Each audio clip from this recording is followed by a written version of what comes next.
Ini kami akan resmi memasukkan dokumen pernyataan banding atas putusan Pak Tom Lembong, ya, di mana kita sudah mendengarkan semua pertimbangan-pertimbangan majelis hakim dan tentu secara nalar hukum dan didasarkan pada pembuktian fakta persidangan itu banyak yang tidak sesuai. Untuk itu kita akan mengajukan banding. Ya. Banding ini ranahnya masih judek faksi atau masih pemeriksaan fakta, makanya kita akan membantah hal-hal apa saja yang dinyatakan oleh hakim dalam vonis. Apa-apa saja menjadi pertimbangan oleh majelis hakim akan kita bantah dalam memori banding ini. Dan secara resmi kita siang ini mengajukan banding atas putusan Pak Tom Lembong. Jadi kalau secara berkas tentu surat kuasa sudah ditandatangani Pak Tom Lembong untuk menyatakan banding, ya kan, kita akan menyatakan banding. Setelah itu tentu dokumen administratif sesuai kebutuhan di pengadilan sudah kita siapkan dan sudah kita penuhi. Dalam waktu dekat, tidak lama kita setelah pernyataan dan memasukkan banding ini kita akan memasukkan memori banding. Ya, jadi setelah itu memori banding itu akan kita isi, akan kita tuangkan seluruh kejanggalan-kejanggalan atau pertimbangan-pertimbangan majelis hakim yang tidak sesuai dengan fakta persidangan.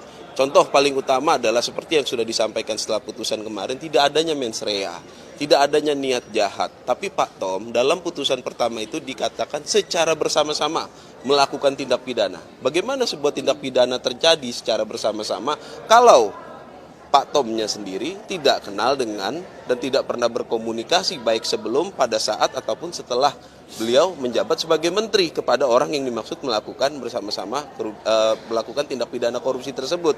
Ditambah lagi setelah persidangan dan dipertimbangkan oleh majelis hakim, hakim menyatakan bahwa kerugian itu adalah 194 miliar, bukan 500 miliar. Seperti yang di dalam dakwaan dan tuntutan jaksa. Nah, 190 miliar ini dari mana asalnya?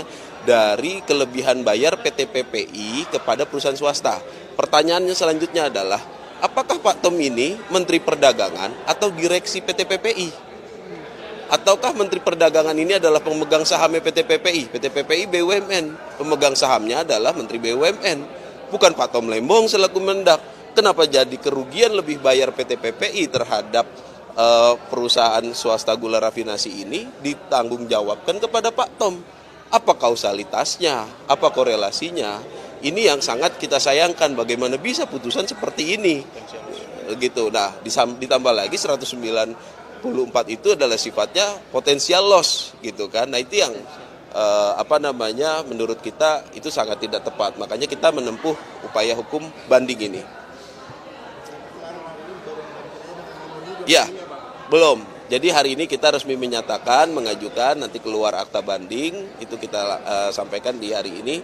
Nanti setelah kita beberapa hari ke depan, kita akan segera menuntaskan memori banding untuk diajukan kepada pengadilan negeri untuk ditujukan ke pengadilan tinggi nanti, Tipikor. Oke, jadi salah satu poin seperti yang tadi sudah disampaikan ya. Jadi di memori banding ini juga nanti kita tetap petitum kita akan meminta Pak Tom bebas. Sebagaimana sudah disampaikan oleh Pak Ari Supamir kemarin, 1 hari saja Pak Tom itu ditahan, dia akan mengajukan banding. Dia tidak mau namanya tercatat sebagai pelaku koruptor di negara ini. Ya, bukan pelaku korupsi di negara ini. Itu makanya dia akan mengajukan banding. Untuk itu hanya upaya hukum banding lah gitu. Nanti kita akan udah upaya-upaya lain setelah kita membaca dengan detail putusan Pak Tom Lembong itu pertimbangannya apa-apa saja gitu kan. Ditambah lagi saya terangkan bahwasanya pertimbangan hakim yang menyatakan bahwa ada pertemuan, ada korelasinya antara Pak Tom dengan perusahaan swasta itu hanya didasarkan pada keterangan saksi yang pada saat persidangan menyatakan lupa bahwasanya Pak Tom itu ada pertemuan atau tidak dengan perusahaan-perusahaan swasta itu, dan tapi yang pasti tidak ada mens rea yang bisa dibuktikan. Untuk itu kita melihat, memang kita mendengarkan semua putusannya itu tidak cermat ya, tidak teliti dan tidak didasarkan pada fakta-fakta persidangan. Ditambah lagi tugas menteri itu bukan tugas administratif. Contoh, Pak Tom itu dikatakan melakukan perbuatan melawan hukum karena apa? Tidak melakukan evaluasi, tidak melakukan kontrol. Kan ada kementerian, ada lembaganya, ada dirjen, semua ada tugas dan fungsinya masing-masing. Kalau seorang menteri harus turun ke lapangan juga secara detailnya, nah, apa tugasnya kementerian, lembaga kementerian ini apa kerjanya nanti, kan gitu kan. Untuk itu ini tentu putusan dengan pertimbangan seperti ini tidak dapat kita terima ya. Itulah salah satunya kita juga akan mengajukan banding dalam poin memori banding kita nanti. Ada tambahan, Beras? Cukup. Seberapa yakin Bang bandingnya akan diterima nantinya, Bang? Kami yakin pada lembaga banding ini akan diberikan putusan yang adil dengan membebaskan Pak Tom. Kenapa adil itu adalah membebaskan Pak Tom? Karena faktanya tidak ada tindak pidana. Dibaca lagi pasal 2 ayat 1. Itu memperkaya orang lain, itu ada tindakan loh. Ada gerakan, ada niat untuk memperkaya orang. Lah kalau dikatakan seperti mana tadi disampaikan di awal, kalau dikatakan sedari awal secara bersama-sama itu nggak mungkin orang yang nggak kenal gitu loh. Oh perbuatannya membuat memperkaya orang lain. Nah ini nggak logis. Hukum ini bukan cuma aturan, dia harus bisa ada kausalitasnya dan dia harus logis secara secara dalil. Bagaimana mungkin orang memperkaya orang yang tidak dikenalnya, gitu loh. Orang memperkaya orang lain dalam pasal 2 ayat 1 itu berdasarkan keterangan ahli yang kita dengarkan itu adalah memperkaya diri sendiri melalui orang lain. Pasti ada bagiannya, pasti ada yang diambil, pasti mendapatkan sesuatu hal. Lah ini jangankan mendapatkan, kenal aja enggak, berhubungan aja baik secara langsung ataupun tidak langsung juga pun tidak gitu kan. Nah ini yang sangat kita sayangkan kok pertimbangan seperti ini menghasilkan putusan yang menyatakan seorang Tom Lembong itu dinyatakan korupsi gitu.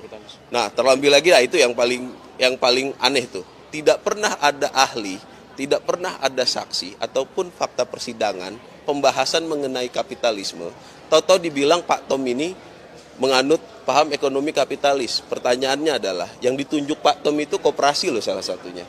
Koperasi di persidangan itu baik Inkopkar ataupun Inkopol itu mengetahui dan menyampaikan dan menjadi kesaksian di persidangan bahwasanya koperasi-koperasi ini keuntungannya dari membantu proses distribusi gula ke pedalaman, ya harus diingat ya Indonesia itu luas. Distribusi gula ini keuntungan atau pendapatannya dari membantu stabilisasi harga dan menjaga stok ini itu keuntungannya untuk anggota koperasi baik itu Inkopkar ataupun Inkopol.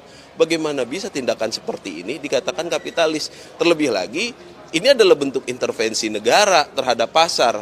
Ya kan kalau dibiarkan oleh pasar, nah ini yang aneh gitu loh. Jadi kok hakim tahu-tahu menyatakan ada ekonomi kapitalis tanpa ada pembahasan. Ini kita dari mana kita nggak paham ini nalarnya hakim seperti apa kok bisa tahu-tahu muncul ada putusan berpertimbangkan. Ya ini tentu di sisi lain ini akan menjadi presiden buruk ya dalam proses penegakan hukum kita. Sesuatu yang tidak diperiksa, diperdengarkan di ruang sidang dan tidak pernah terbukti di sidang, tahu-tahu dalam putusan keluar. Ini sangat tidak bisa dibenarkan. Untuk itu tidak ada upaya hukum lain selain banding atas putusan ini. Bang Zaid, izin penegasan lagi berarti ini soal mensrea atau meeting of mind dari Pak Tom ini juga jadi salah satu pertimbangan banding dari tim PH dan Pak Tom. Betul, meeting of mind atau yang disebut juga dengan bahasa lain itu mensrea atau juga niat jahat itu adalah salah satu poin utama. Bagaimana bisa sebuah tindak pidana terjadi tanpa adanya kesamaan kehendak oleh para pelaku tindak pidana. Bagaimana bisa juga sebuah tindak pidana itu terjadi tanpa dilakukan adanya sebuah niat jahat. Niat ini kan harus ada buktinya. Buktinya apa? Adanya sebuah perbuatan. Nah, dari perbuatan-perbuatannya ini, itu bukan perbuatan-perbuatan untuk niat jahat. Nah, importasi gula yang dilakukan atau persetujuan importasi yang diberikan oleh Pak Tom Lembong itu dengan menerbitkan izin PI, itu tidak perlu rakortas. Ya, itu adalah kewenangan dia selaku menteri untuk melaksanakan Perpres 71 tahun 2015 dalam langkah stabilisasi dan menjaga harga gula gitu loh. Jadi menjaga stok dan menjaga harga gula karena harga gula saat itu sangat tinggi karena keterbatasan stok. Ingat, akhir tahun 2015 stok kita hanya 800.000. Sedangkan berdasarkan keterangan ahli, idealnya itu untuk stok di awal tahun atau sisa akhir tahun yang menjadi stok buffering ke awal tahun itu minimal 1,25 juta ton. Itu stok minimal untuk harga. Akhirnya apa? Setelah kebijakan Pak Tom diterbitkan, dilaksanakan stok gula, itu 2017 harga mulai melandai. Semua akhirnya terlihat karena stoknya ada stok ideal. gitu. Jadi tidak ada itu kesalahan-kesalahan yang dimaksud itu adalah kesalahan pidana. Kalaupun perbuatan tidak rapat itu adalah kesalahan, ya itu bukan kesalahan pidana, gitu kan? Itu pun kalaupun kesalahan, nah ini kan nggak, karena ada kewenangannya, gitu.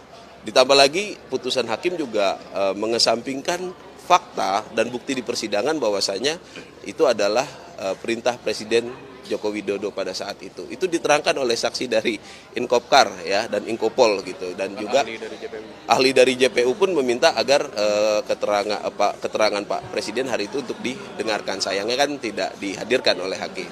Oke? Sehat, kemarin kita habis minta tanda tangan, ya alhamdulillah dia sehat, dan saya sampaikan bahwa seluruh masyarakat Indonesia yang masih menggunakan akal sehatnya mensupport dan mendukung beliau, dan ini kasus Pak Tom ini benar-benar menyadarkan kita bahwa kondisi penegakan hukum Indonesia ini sedang tidak baik-baik saja. Ya, jadi siapapun bisa seperti ini kan ketika tidak ada sebuah standar dan proses penegakan hukum yang baik dan benar gitu. Ada lagi? Nanti akan ada banyak poin, tentu semua pertimbangan-pertimbangan yang dijadikan dasar oleh majelis hakim sebagai dikatakan perbuatan melawan hukum, salah satunya tidak melaksanakan rapat, tidak mendapatkan persetujuan dari Kementerian Perindustrian, itu akan kita bahas. Itu akan ada banyak hal. Nah, mengenai rekomendasi Kementerian Perindustrian, itu untuk gula industri. Kita sudah membuktikan, contohnya adalah PT Angels Product itu ada dokumen rekomendasi dari Dirjen Agro Kementerian Perindustrian. Itu kalau untuk industri itu diterbitkan bulan Februari 2016 dan itu sudah kita jadikan bukti juga di persidangan. Kalau kebutuhan industri butuh rekomendasi dari Kementerian Perindustrian. Kalau ini yang diimpor itu untuk gula konsumsi, bukan untuk gula industri. Untuk apa fungsinya persetujuan dari Dirjen Kementerian Perindustrian? Nah, kenapa yang diimpor adalah gula kristal mentah? Itulah letak kebijakannya Pak Tom, agar apa? Agar ada pengolahan dalam negeri, ada lapangan kerja yang tercipta, dan ada penambahan devisa.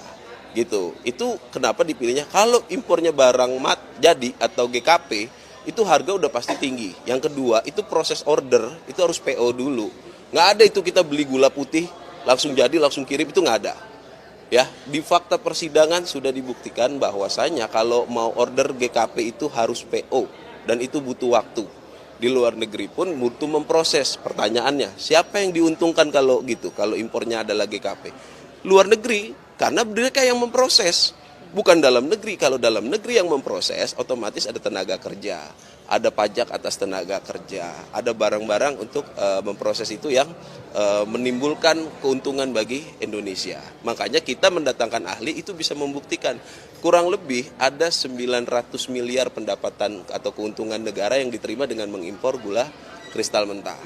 Itu udah kita buktikan, malah dibilang merugikan. Nah ini dia, itu yang sangat kita sayangkan ya. Balik lagi poin terkait kerugian negara yang 194 miliar, di mana dikatakan bahwasanya itu adalah kelebihan bayar PT PPI ke 8 perusahaan gula rafinasi.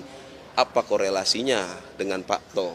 Emangnya Pak Tom ini dirut PT PPI? Nah, coba ditanya dirutnya. Lah ini yang masuk kan Pak Charlesnya, ya kan? Selaku direktur bisnis, dirutnya kan nggak masuk Ibu Dayu itu kan? Nah itu coba ditanya itu, ya kan? Kenapa menentukan harga sekian? Karena itu urusannya udah urusan bisnis to bisnis. Nggak ada korelasinya dengan menteri dalam penentuan harga. Pak Tom menerbitkan persetujuan impor. Ya, persetujuan impor ini kemudian oleh PT PPI dan perusahaan gula tersebut terjadi komunikasi dan perjanjian. Apa korelasinya dengan Pak Tom? Kok bisa sih 190 ini karena perbuatannya Pak Tom? Ini terlalu maksa. Ya, ini terlalu dipaksakan. Untuk itu sekali lagi kita tegaskan, kita akan banding atas putusan hakim dan seluruh pertimbangan, karena tidak ada yang benar menurut kita pertimbangan-pertimbangan tersebut. Itu perlu kita bantah lah, ya.